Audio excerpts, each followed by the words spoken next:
जी अस्सलाम वालेकुम तमाम मेरे मुसलमान बहन भाइयों। ये शूज़ मैंने लिए थे जेडी स्पोर्ट से, ये नाइक का है।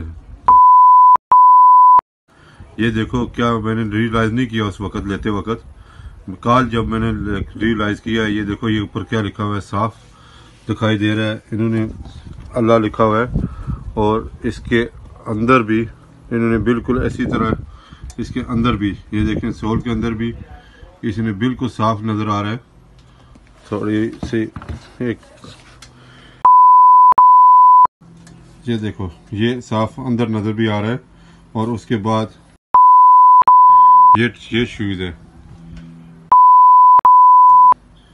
ये देखो। मैं रिक्वेस्ट करता हूँ अपने तमाम बहन भाइयों से, आज के बाद जो भी शूज़ लेते हो चेक करो, एक एक चीज़ चेक करो। मैं तो बल्कि कह रहा हूँ कि आज के बाद नाइक के शूज़ लो ही नहीं, इस कंपनी के शूज़ तुम लोग लो ही नहीं।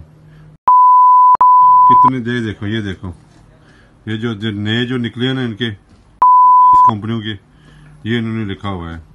तो प्लीज़ मेहरबानी करें, सबको ना फॉरवर्ड करें, ये वीडियो आगे शेयर करें, सबको बताएं, अपने ख़ानदान में बताएं, फैमिली में बताएं, सबको बताएं कि यार कंपनियों के शूज़ ही नहीं यूज़ करें।